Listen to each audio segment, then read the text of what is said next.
Assalamualaikum warahmatullahi wabarakatuh. Alhamdulillahi rabbil alamin. Wassalatu wassalamu ala asyrafil anbiya wal mursalin wa ala alihi wa sahbihi ajma'in, amma ba'du.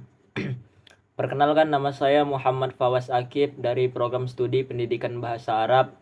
Di sini saya akan membahas mengenai bab yang keempat dari buku Filsafat Ilmu, yaitu memahami filsafat ilmu. Baiklah, adapun pengertian dari filsafat ilmu. Sebelumnya kita telah membahas apa ini maksud dengan filsafat dan ilmu, serta pengetahuan di mana ketiganya berbeda satu sama lain.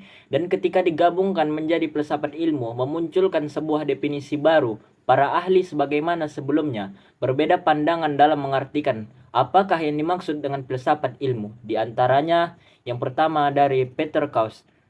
Filsafat ilmu merupakan bagian dari filsafat yang kegiatannya menelaah ilmu dalam konteks keseluruhan pengalaman manusia. Dari Doni Ghahrladian, filsafat ilmu sebagai cabang filsafat yang mencoba mengkaji ilmu pengetahuan dari segi ciri-ciri dan cara pemerolehannya. Stephen R. Tolmin, filsafat ilmu sebagai suatu disiplin yang diarahkan untuk menjelaskan hal-hal yang berkaitan dengan prosedur penelitian ilmiah, penentuan argumen dan anggapan-anggapan metafisik guna menilai dasar-dasar fasilitas ilmu dari sudut pandang logika formal dan metodologi praktis serta metafisika. Dari L. Whitebeck, filsafat ilmu sebagai kajian dan evaluasi terhadap metode ilmiah untuk dapat dipahami makna ilmu itu sendiri secara keseluruhan.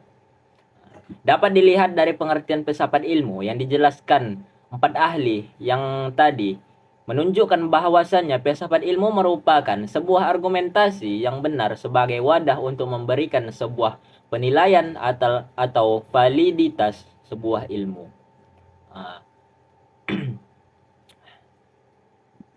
Empat definisi yang dihimpun oleh De Liangji tidak jauh berbeda dengan definisi yang diajukan para intelektual barat, bahwasannya filsafat ilmu merupakan suatu cabang pengetahuan filsafat yang mengkaji sifat dasar ilmu dan metode-metode di dalam. Rizal Muntashir dan Misnal Munir mengemukakan bahwa dalam filsafat ilmu memiliki beberapa tujuan, diantaranya yang pertama, filsafat ilmu sebagai sarana pengujian penalaran ilmiah, sehingga orang menjadi kritis terhadap kegiatan ilmiah. Yang kedua, filsafat ilmu merupakan usaha merefleksikan, menguji, mengkritisasi dan metode keilmuan. Yang ketiga, filsafat ilmu memberikan pendasaran logis terhadap metode keilmuan. Yang keempat, setiap metode ilmiah yang dikembangkan harus dapat dipertanggungjawabkan secara logis, rasional, agar dapat dipahami dan dipergunakan secara umum. Baiklah, masuk kita yang kedua, metodologi keilmuan. Ismail Fahri mengemukakan bahwasannya ilmu pengetahuan seperti sekarang ini tidaklah terbentuk secara mendadak, melainkan terjadi secara evolutif. Penemuan sebuah ilmu membutuhkan sebuah proses yang dilalui oleh para ilmuwan dengan rasio eksperimen maupun kontemplatif. Thomas S. Kuhn menjelaskan bahwa penyebaran ilmu melalui naskah atau tulisan tidak lepas dari peran ilmuwan atau saintis itu sendiri, karena setiap saintis selalu menulis apa yang mereka temukan dan selalu mengaitkannya dengan kondisi setempat. Dengan demikian, naskah atau tulisan yang dihasilkan oleh para ilmuwan memberikan berbagai macam tanggapan di dalamnya, di mana memunculkan dua macam pandangan, yaitu pandangan dari luar. Adapun pandangan dari luar memasuki dengan subjektif dan objektif. Dan pandangan dari dalam adalah suatu kegiatan keilmuan yang dapat dilaksanakan dengan dua cara, yaitu yang pertama dengan bersikap lebih reseptif terhadap ilmu, sehingga paling tidak orang selalu berusaha secara sungguh-sungguh untuk memperoleh pengetahuan dari ilmu. Yang kedua dengan bersikap lebih aktif, yaitu mengambil bagian lebih produktif dalam rangka menciptakan dan mengembangkan sesuatu. Yang ketiga, terminologi. Memahami pengertian terminologi merupakan salah satu bagian sentral dalam menjalankan kode ilmiah, di mana terminologi berkaitan menjelaskan pengertian keilmuan tertentu. Boceski menjelaskan, terdapat keragaman dalam terminologi, di antaranya yang pertama ada terminologi ontologi, yang kedua terminologi bahasa, yang ketiga terminologi epistemologis. Yang selanjutnya adalah landasan pengembangan filsafat ilmu. Sebagaimana yang diketahui bahwa landasan filsafat ilmu berangkat dari 3 aspek, yaitu ontologi, epistemologi, dan aksiologi, etika, dan estetika. Jujun S. Suryan Sumantri mengemukakan bahwa pada intinya filsafat ilmu adalah menjawab beberapa pertanyaan mengenai hakikat ilmu, yaitu yang pertama, pertanyaan ontologis. Yang kedua, pertanyaan epistemologis. Yang ketiga, pertanyaan aksiologis. Yang selanjutnya, manfaat mempelajari ilmu. Manfaat mempelajari filsafat ilmu. Filsafat ilmu pada hakikatnya mempelajari ilmu untuk menjelaskan hakikat ilmu yang mempunyai banyak keterbatasan. Oleh karena itu, terdapat beberapa manfaat dalam mempelajari filsafat ilmu. Di antaranya, yang pertama, melatih berpikir radikal tentang hakikat ilmu.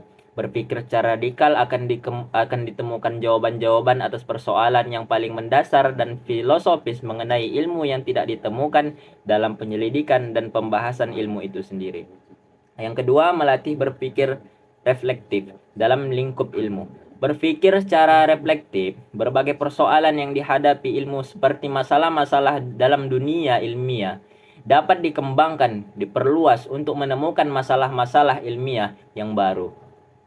Menghindarkan diri dari memutlakkan kebenaran ilmiah. Ilmu sebagai satu-satunya cara memperoleh kebenaran. Dengan demikian, esensi dan eksistensi ilmu dapat dipahami secara normatif. Bahwa ilmu memiliki keterbatasan dan kelemahan sebagai karakteristiknya yang empiris. Yang keempat, menghindarkan diri dari egoisme ilmiah, tidak menghargai sudut pandang lain di luar bidang ilmunya. Ini dikarenakan ilmu merupakan proses dan juga produk yang bersifat kolektif atas komunal, hasil kerjasama komunitas ilmuwan, bukan aktivitas individual yang bersifat eksklusif. Mempelajari filsafat ilmu sangat berguna, khususnya bagi yang menginginkan untuk fokus dalam kegiatan keilmuan, di mana tatkala menjadi ilmuwan sudah mampu memahami secara garis besar arah serta konsep dari filsafat ilmu.